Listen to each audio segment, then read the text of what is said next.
Welcome back to the channel. Welcome to today's video. I'm Lizzie. I make content around sobriety, living a sober life in my 20s. And today's video, as you can tell from the title, is my ins and outs for 2025, 25 ins, 25 outs, what we're leaving behind in 2024, and what kind of energy we're bringing to the new year. I love lists of any kind. I love these kinds of lists especially. I feel like it just tickles the ADHD brain really well too. I love to know what's in and out for myself. And outlining these just really sets the tone for the year, what kind of things I'm prioritizing, what kind of things I'm consciously trying to sort of distance myself from. And I made a list that has already been published to my Substack. If you're not subscribed there, I've been posting daily content around tips, reflections, thoughts on sobriety and life. So if you are into sort of more written content, feel free to check that out. I would love to see you there as well. Did make myself a little cocktail for today's video. I have a salted blood orange Paloma. I'm using the clean tea tequila, which I love. So it's a little salty, it's a little sweet, it's a beautiful color. It's also very summery for a very frigid day here. So I'm basking in this. All right, without further ado, let's dive in. Here are my 25 ins and outs for 2025. And I think I'm going to start with the outs since those are the things that we're leaving behind. So I feel like it's good to get those out of the way first. Out for 2025. Number 1, using any substance to self-soothe. Self-explanatory, and whether or not you are on your sober or sober curious journey, I feel like a lot of these, these are valid for anybody. Obviously, I don't drink anymore. I do not use alcohol to self-soothe, which is great. That doesn't mean that I haven't found other things that make me feel good or help me get through stressful times or from when those really hard feelings come up. For me, that definitely looks like reaching for a sweet treat. I've been very naughty with my sweet treats, which is something that, for my own health, I really do need to get under control a little bit. But we all know the bad habits that we turn to when things get difficult, right? It could be drinking, it could be smoking weed, it could be eating sweets, it could be eating fast food, it could be over-exercising. This is not about being perfect, just something to be conscious of, and that's really my goal. Number 2, saying I can't is out. Blind confidence is in. Fake it till you make it if you need to. I'm tired of the imposter syndrome and the doubt and second guessing myself. And I'm just going to go all in 2025. That's my goal. Number 3, doom scrolling. And I could actually loop this back into number 1. When things get stressful, when I'm overwhelmed, when I have to make big decisions, I will open up Instagram Reels and I can just scroll for ages and ages. So for me, doom scrolling is out. I really want to be more conscious about how I spend my time and where I allow my energy to be used. Number 4, worrying about what ifs when you could be focused on the what nows. This is another really big one for sobriety. When you're constantly worried about the future and forever, it can be really hard to see what's happening in the moment. And you don't have control over what happens down the line, the what ifs, but you do have control over the what nows. The next decision that you make, how do you want that to contribute to the person that you're trying to show up as in the world? So less what ifs, more what nows. Number 5, the big overhead lights are out. They've actually always been out, but just a reminder to myself and to you, ambient lighting is the way in 2025. Number 6, swearing absentmindedly. This is another personal goal for me. I have nothing against cursing. I love a good cuss. But when I find myself, dropping curse words just in everyday sentences, it's not giving enough impact. It's losing its power. So less swearing sort of unconsciously in my everyday talking. It's not necessary. So that I can have that impact that I want when I do really swear. Number 7, giving up when you fall off track. Another good sobriety one, but one that applies to everyone about anything. I am personally really bad about this. If I set a goal for myself for the week and, by Wednesday I've fallen off track with my goal, I'm totally the person to be like, well, that's it, totally screwed up the week. I will have to try again next Monday. Slipping up, failing is only natural. It's completely human. The biggest victory here is that you pick up the pieces and you keep going. And that is our goal, whether that's about sobriety or exercising or eating healthy or prioritizing self-care, whatever that goal might be that you want to be consistent with. When you slip up, let's try and get back up on the wagon. Number 8, overcomplicating wellness. If it's stressful, it's not self-care. Self-explanatory.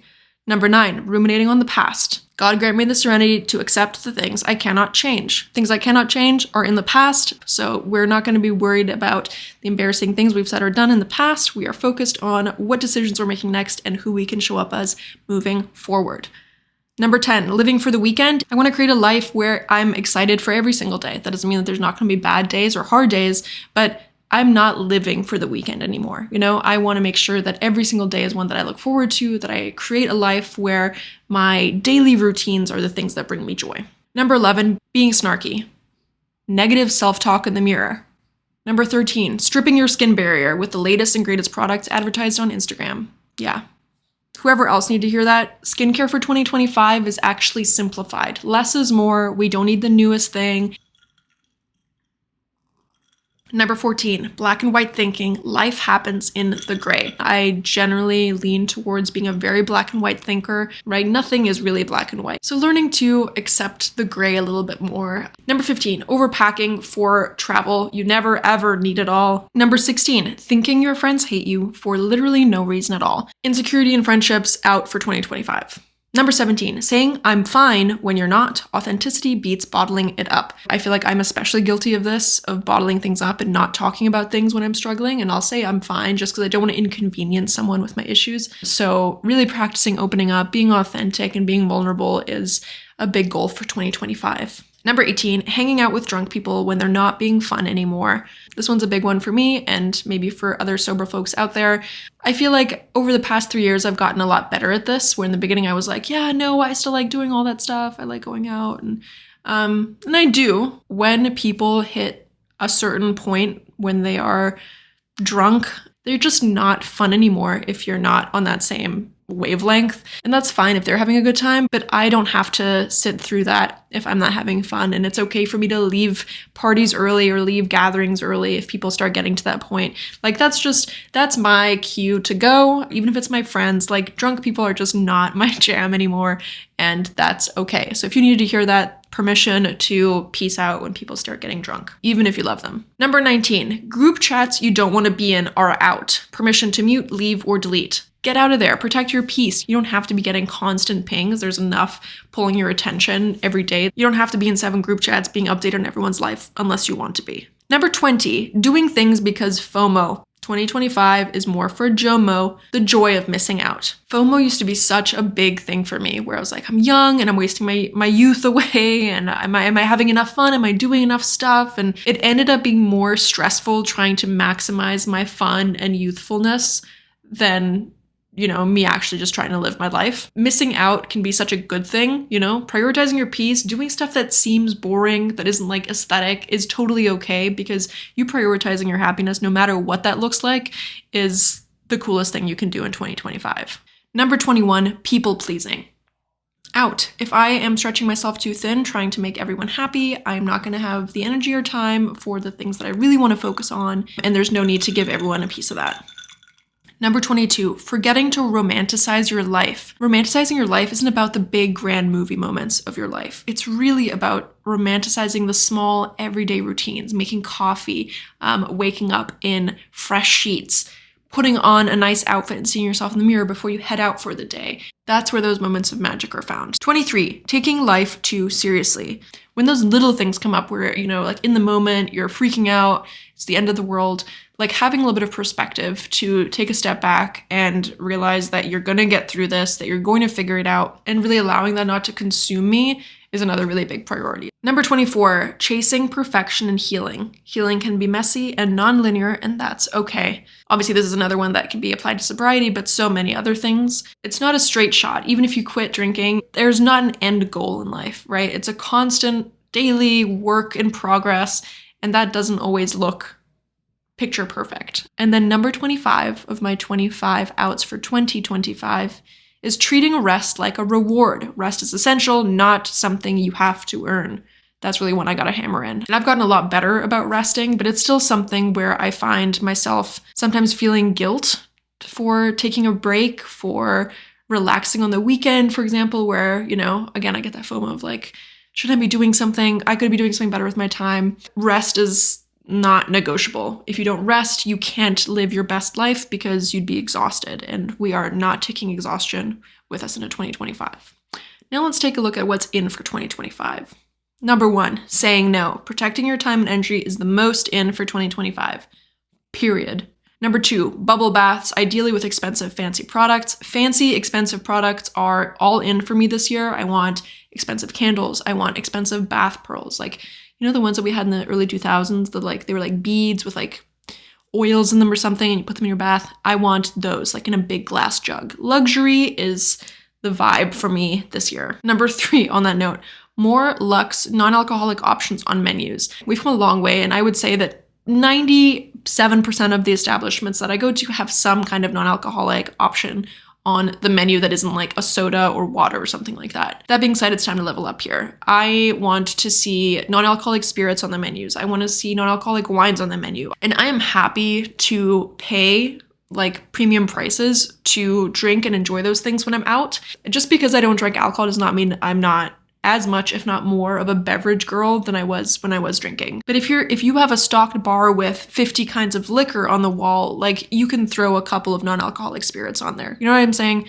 Number 4, movie nights in or out with friends. I love going to the movies. And that's something I seem to always forget is an option. So going on more movie nights with friends is definitely in for me in 2025. Or having them at the house. We've definitely been better about that. Me and my girlfriend sort of getting together for movie nights, just really casual evenings where you do what you would have maybe done by yourself anyway, but with friends, ordering a pizza, getting like a cheese board together, just having those cozy nights with friends. Number 5, throwing parties for anything at all. Parties are super in 2025. Number 6, and on that note, celebrating milestones big. Think party. You're 1 month sober, throw a party. 6 months sober, bigger party. 1 year sober, I mean, you're going all out. It's basically an invite event. Number 7, properly dressing up at said parties or anywhere else. This is one that I really want to be better at. I feel like, you know, especially working from home, there's days where like I live in loungewear or worse, my pajamas, and I don't really get dressed. And then it's hard to like even get dressed to go out for dinner or something like that, where I find myself being lazy with it. Life is short. I love clothes. It's time to dress up again. Especially if you're sober and you're going out, you can really like dress to the nines because you're not going to be messy at the end of the night. If you're going to present yourself in an amazing look, going out when you're sober is it. Number 8, picking up a new hobby. A couple years ago, I made latte art my hobby for the year, which I'm still working on. It's actually a really hard thing to get right, especially on like the at-home brevels. Last year, I taught myself gel X nails, which is honestly one of the best things I've ever taught myself. But I would like to have like one new thing that I learned this year. I haven't quite decided on what yet. Number 9, borrowing books from your local library. I love my local library, so I want to take more little trips out there, borrow my books, return the books. It's just like a cute way to get out of the house. Local libraries are aesthetic in 2025. Number 10, giving strangers compliments when I think them in my head. So oftentimes I'll like think a compliment about someone's outfit or their makeup or their hair in my head, but I won't tell them. So I really want to work on that. That makes someone's day. When someone compliments me on my glasses or my outfit or my hair or whatever, like it's such an awesome way to connect with strangers in a way that makes you feel good and is so wholesome.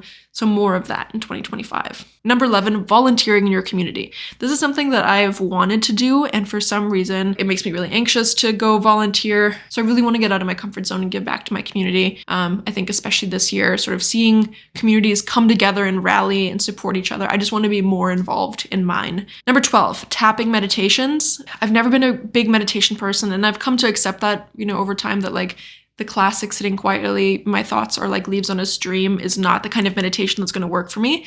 But I discovered tapping meditations, and I have one that I love by Brad Yates, which I have in my Substack list linked if you want to check that one out. And it's sort of an active tactile meditation that's like 4 minutes that I try to do in the mornings. And it really does make such a difference for me when I do take the time to do it, just to reset and give myself that intention for the day. Number 13, rewatching all the Harry Potter movies, in case you haven't seen them in a while either. They're very, very good still.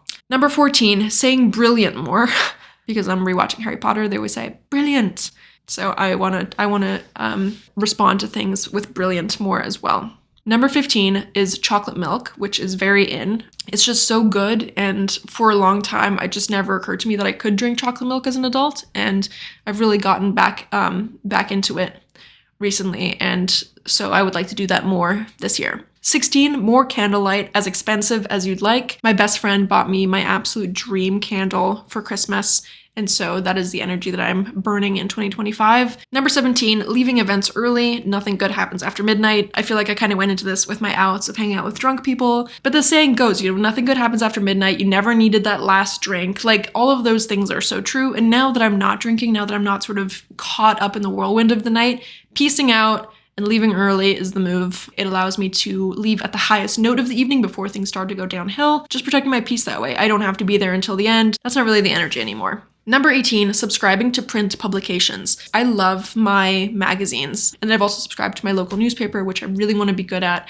but reading the news every single day. But making more room for that kind of content in my life, really thoughtful, edited, professional content that I really want to prioritize this year as well. Number 19, kind of in that same vein, putting more pen to paper. I feel like I've been doing that with my Substack, really just spending time every day writing is something that I haven't really done for myself in a very long time. So I feel like there's more room to like journal more, to draw more, just really focusing on creating more and consuming less. Number 20, allowing others the chance to change our perception of them. Again, on that note of sort of black and white thinking, I think I can be someone who's very snap judgment. I want to give people a little bit more grace and opportunity to redefine themselves. I hope people would give me that grace if I didn't show up at my best one day, and so I really want to prioritize that. 21, buying art at junk shops and antique markets. I love art. I've slowly started building up a collection, and I'd love to find more treasures this year. 22, practicing daily moments of joy. I think that one is self-explanatory as well. 23, doing things your future self would be grateful for. Just doing those things that feel inconvenient in the moment to really set yourself up for a nice moment down the line, right? When I load the dishwasher in the evening and have it clean in the morning, it's such like a, wow, thanks for doing that, Elizabeth, So just doing those little things for yourself, for your future self. Number 24, lovely matching pajama sets. Matching pajama sets are just such a, to me, epitome of elegance and sophistication. And that's, again, more of the energy that I want to see in this year. And then 25 for my 25 ins for 2025, feeling all the feelings because they're meant to be felt. Again, something I've gotten much better at in sobriety, but really making room for those feelings, even the ones that are hard, that you don't really want to feel. That's where the growth happens. If any of these stuck out to you, let me know in the comments, or if you have sort of your top in and out for 2025, maybe you can share those. Like I said, I am still posting dry January content every single day on my Substack. You can subscribe for free.